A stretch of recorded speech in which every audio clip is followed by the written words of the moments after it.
Hello दोस्तों, आइए आज हम लोग फिर से स्पीड्स और वेलोसिटी का पार्ट 3 देख रहे हैं। इसमें जब आप प्रॉब्लम सॉल्व करिएगा तो उसमें 2 पॉइंट आता है। एक आता है उदग्र यानी वर्टिकल, एक आता है हॉरिजॉन्टल क्षैतिज जिसको कहते हैं। अब उदग्र यानी वर्टिकल में क्या होता है, एक पॉइंट मान लीजिए नीचे एक ऊपर ले लिए। ऊपर नीचे का अर्थ ये हुआ, मान लीजिए कोई वस्तु ऊपर से फेंकी जा रही है या कोई वस्तु नीचे से ऊपर फेंकी जा रही है। इसी कंडीशन को ये ऊपर और नीचे वाला 2 पॉइंट दर्शाता है। जब भी कोई वस्तु ऊपर से नीचे आए, यानी कोई वस्तु जब ऊपर से नीचे आएगा तो उसका इनिशियल पॉइंट कहाँ होगा, यहाँ। इनिशियल पॉइंट जहाँ होगा वहाँ u इक्वल टू क्या लिखिएगा, 0 होगा। u इक्वल टू 0 जहाँ उसका फाइनल पॉइंट होगा वहाँ ये v का कुछ मान होगा।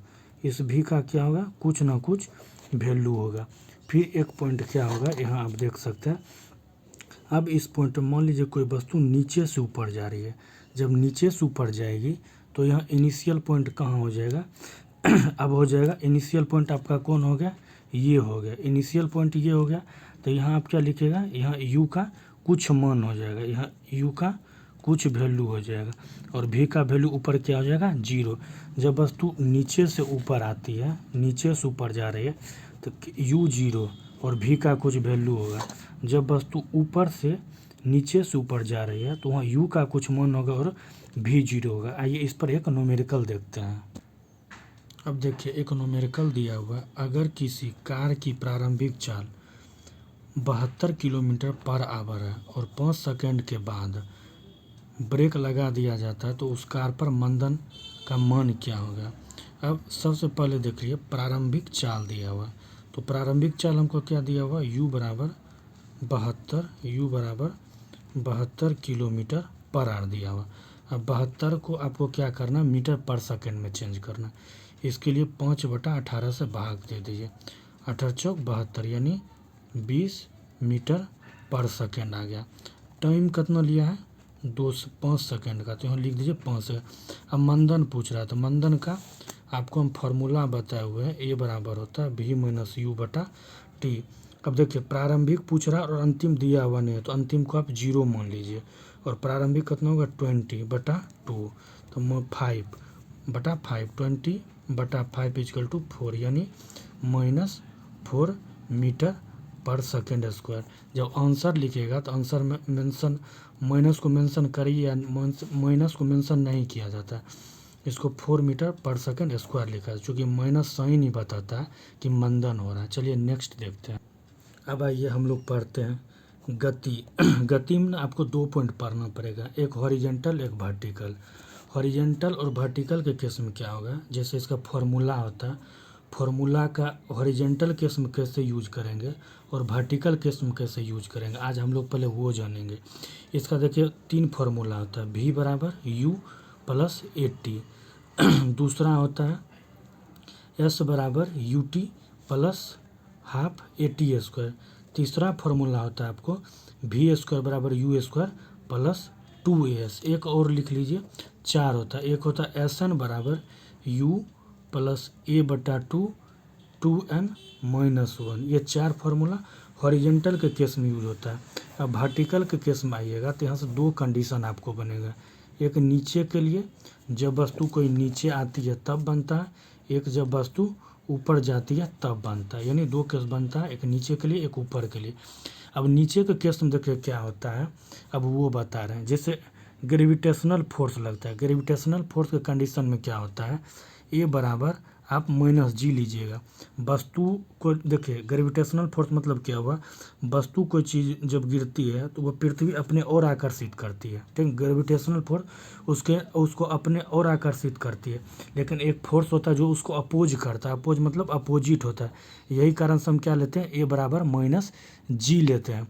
तब यहाँ क्या लिखिएगा, v बराबर u माइनस जी टी। फिर s बराबर क्या लिखिएगा, u T minus half G T square. फिर v स्क्वायर बराबर क्या लिखिएगा, u स्क्वायर माइनस 2gs। फिर आप एस एन बराबर यहाँ क्या लिखिएगा, एस एन बराबर आप लोग लिख सकते हैं u माइनस जी बटा 2n माइनस 1। ये होगा इसका।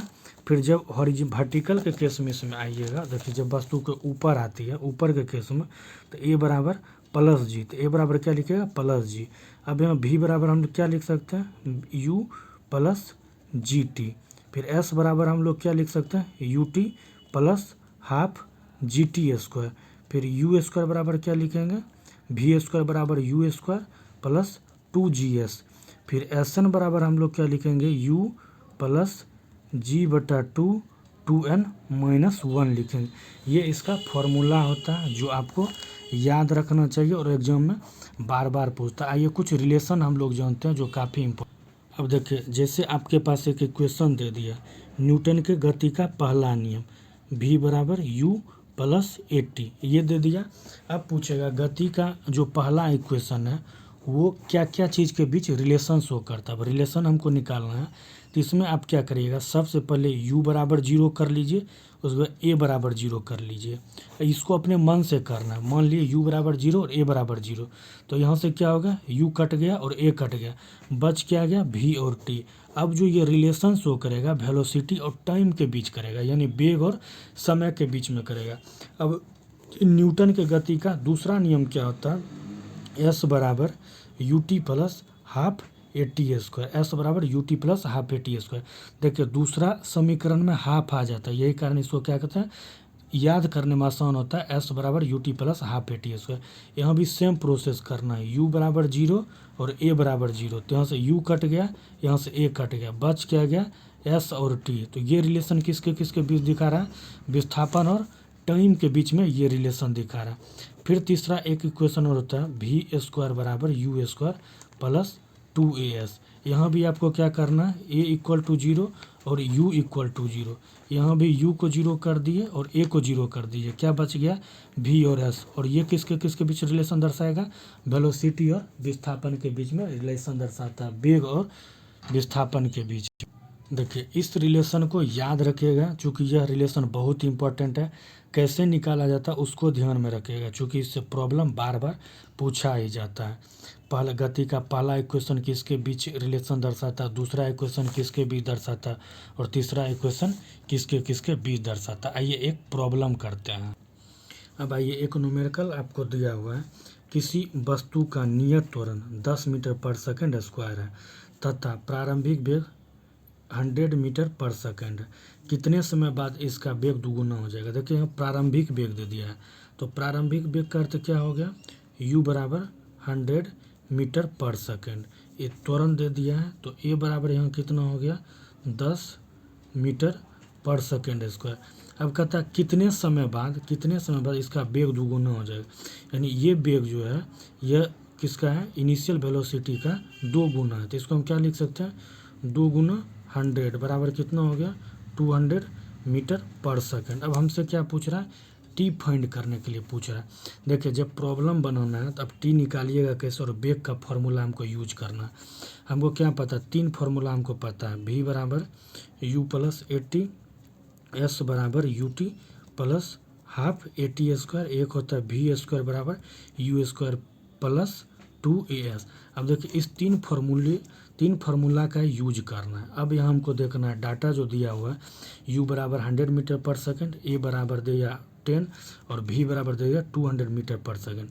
अभी तीन चीज़ के अलावा ये चौथा चीज़ किस में इंक्लूड है उसी फार्मूला को हमको यूज करना है। देखिए v बराबर u plus A T, v भी है u भी है a और t है यह है, तो इजीली इसको लगा सकते हैं। पूछेगा इसको क्यों नहीं लगा सकते, यहाँ s का वैल्यू नहीं दिया, इसको क्यों नहीं लगा सकते, यहाँ भी 2s है तो यहाँ भी s का वैल्यू नहीं, इसलिए इस दोनों को हम यूज नहीं करेंगे, इसी को यूज करेंगे। तो v बराबर क्या लिखेंगे u प्लस 80, तो v का वैल्यू कितना दिया है 200, u का वैल्यू कितना दिया 100 और एक वैल्यू कितना दिया 10 और क्या लिख देंगे t। 200 में से 100 को माइनस कर दीजिए कितना हो गया 10t। तो अब क्या लिख सकते हैं यहाँ आप लिख दीजिएगा 100, जब घटाएंगे तो 200 में 100 को घटाएंगे तो कितना आ गया 100 इक्वल टू 10t। 0 कट गया तो t बराबर कितना आ गया 10 सेकंड। ये 10 सेकंड आपका क्या हो गया आंसर हो गया जो क्वेश्चन में पूछ रहा है। यदि आपको अच्छा लगे तो लाइक और सब्सक्राइब जरूर कर दीजिएगा। धन्यवाद।